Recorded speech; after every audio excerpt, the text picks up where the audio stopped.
Bismillahirrahmanirrahim. Alhamdulillahi Rabbil Alamin. Wassalatu wassalamu ala Rasulillah. Wa ba'd. Assalamualaikum warahmatullahi wabarakatuh. Ngayon naman ipag-usapan natin ang kaugnay po sa paglalakbay po ng babae.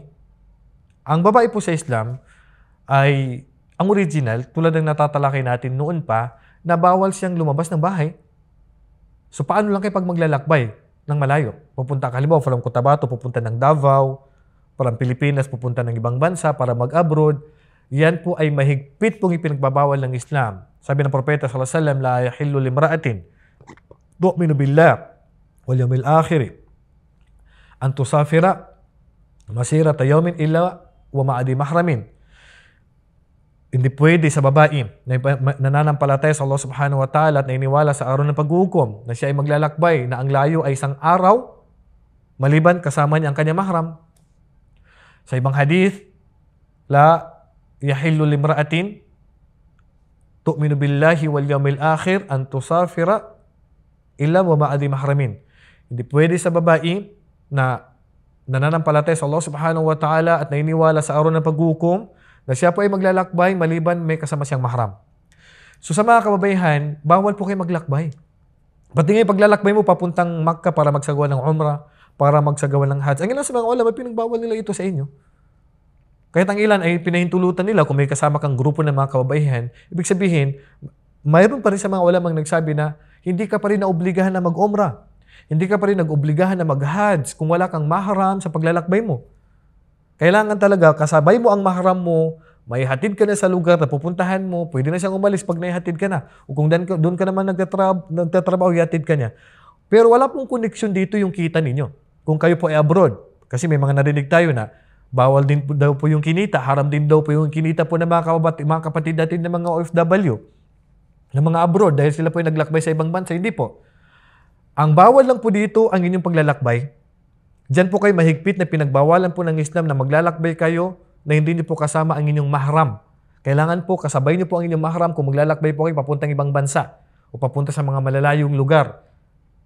Kasi posibleng may mangyari po sa inyo. Ang Islam, hindi naman kayo pagbabawalan kung hindi po makakabuti ito para sa inyo. Ngayon ang tanong, sino ba yung mahram? Ang mahram po yung lalaki po na hindi ka na pwedeng pakasalan maliban sa iyong asawa. Ang mahram, yung katulad ng asawa mo, ng tatay mo, ng kapatid mong lalaki. Ito po yung mga lalaki ang tinutukoy natin dito na hindi ka nila pwedeng pakasalan maliban sa mister mo. Pangalawa, na ibig sabihin na mahram, ay nasa tamang edad na po. Yung kaya kanyang ipagtanggol sa paglalakbay. Hindi po yung mahram, halimbawa mahram, yung 7 years old pa lang, mahram nga pero hindi yan ang tinutukoy na mahram sa hadith. Ang tinutukoy po na mahram ay nasa tamang gulang na kaya kanilang ipagtanggol. Kung ika nga, valid na.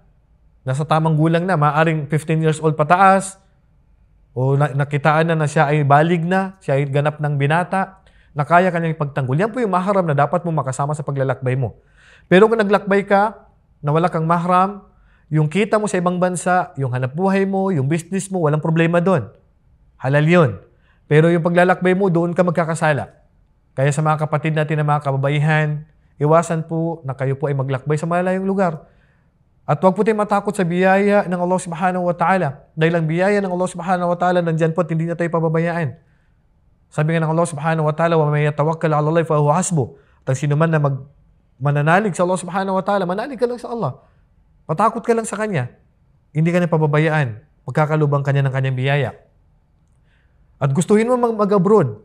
Mataas man ang pangarap mo, matayog man ang pangarap mo, gusto mo mapunta yung mga bansa ng Amerika o ibang bansa. Pero iniwanan mo dahil bawal yun. Tandaan mo, ano man ang bagay na iniwanan mo para sa Allah, papalitan dito sa iyo ng Allah na mas mainam kaysa nawala sa iyo. Kahit na nahawakan na ng agency ang passport mo, huwag kang tumuloy. Ito ang payo natin. Huwag po kayong tumuloy.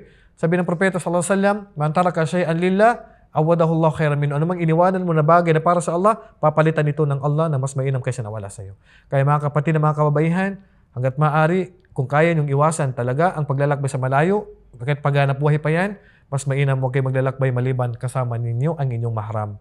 Wallahu a'lam, wa sallallahu ala nabiyina Muhammad, wa ala alihi wa sahbihi ajma'in. Assalamualaikum warahmatullahi wabarakatuh.